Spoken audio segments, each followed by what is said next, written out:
নমস্কার বন্ধুরা, সুমিত্রা কিচেনে সবাইকে স্বাগত জানিয়ে আজ আমি রান্না শুরু করব। তো আজ আমি আপনাদের সঙ্গে শেয়ার করব মাছের একটা রেসিপি। তো প্লিজ বন্ধুরা ভিডিওটা প্রথম থেকে শেষ পর্যন্ত দেখতে থাকুন, আশা করি আপনাদের খুব ভালো লাগবে। রেসিপিটা তৈরি করার জন্য আমি এই যে এইরকম সাইজের রুই মাছ নিয়ে নিয়েছি। এই রুই মাছ দিয়ে আর আলু দিয়ে লাল লাল ঝোলের রেসিপি আপনাদের সঙ্গে আজ আমি শেয়ার। কড়াই গরম হয়ে গিয়েছে, এবার এতে দিয়ে দেবো সরিষার তেল।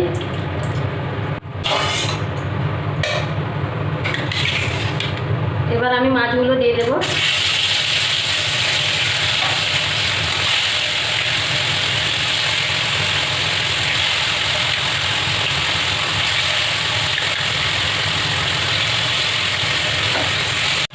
এক পাশ আমার ভাজা হয়ে গিয়েছে, এবার আমি উল্টে দেব। যেহেতু আমি মাছের ঝোল বানাবো তার জন্য মাছটাকে আমি কড়া করে ভেজে নেব। মাছটা আমার ভাজা হয়ে গিয়েছে, আমি তুলে নেব।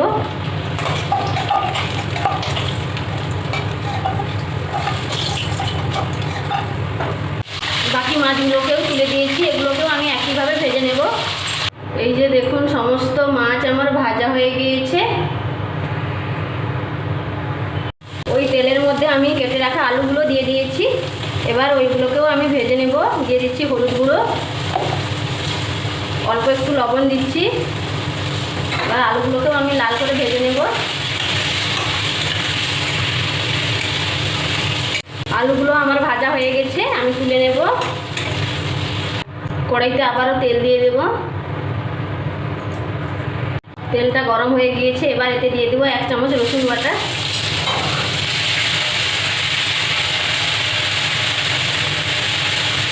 রসুনটাকে একটু ভেজে নেব।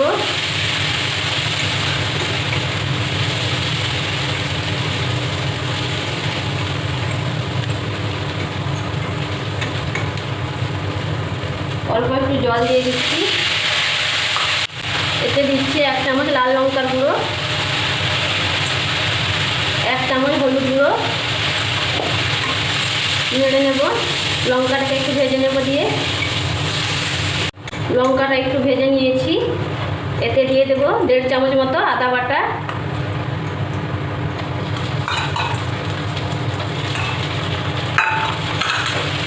একটু নেড়ে নেব মশলার সঙ্গে।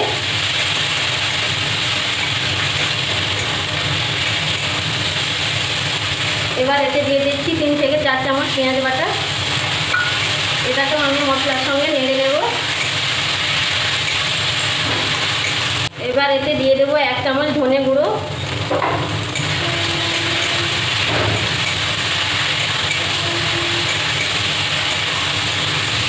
এবার এতে দিয়ে দেবো 1/2 চামচ মতো কাশ্মীরি লঙ্কার গুঁড়ো।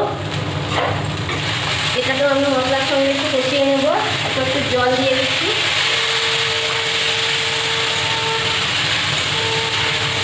এবার আমি মশলাটাকে সুন্দরভাবে কষিয়ে নেব।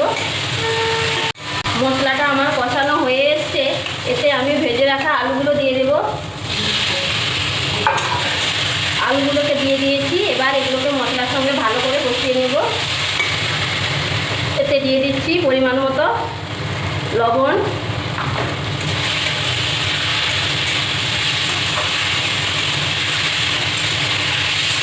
আলু দিয়ে আমার মশলার সঙ্গে সুন্দরভাবে কষানো হয়ে গিয়েছে। এবার আমি পরিমাণ মতো জল দিয়ে দেব। আমি জল দিয়ে দিয়েছি। এবার এটাকে আমি ফুটিয়ে নেব। ঝোলটা সুন্দরভাবে ফুটে গিয়েছে, আলুটাও সেদ্ধ হয়ে গেছে। এবার ভেজে রাখা মাছগুলো দিয়ে দিচ্ছি। এগুলো দিয়ে একটু ফুটিয়ে নেব। মাছগুলি দিয়ে একটু ফুটিয়ে নিয়েছি। এবার এতে দিয়ে দিচ্ছি নামানোর আগে একটু গরম মশলা গুঁড়ো।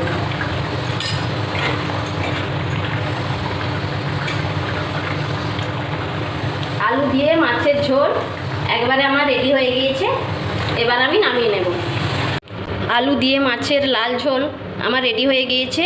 তো বন্ধুরা, আজকে রেসিপিটি ভালো লাগলে লাইক দেবেন, বন্ধুদের সঙ্গে শেয়ার করবেন এবং কমেন্ট করে জানাবেন। নিত্য নতুন রেসিপি পেতে আমার চ্যানেলটিকে সাবস্ক্রাইব করবেন। তাহলে আজ এই পর্যন্ত, দেখা হবে অন্য কোনো রেসিপি নিয়ে অন্য ভিডিওতে।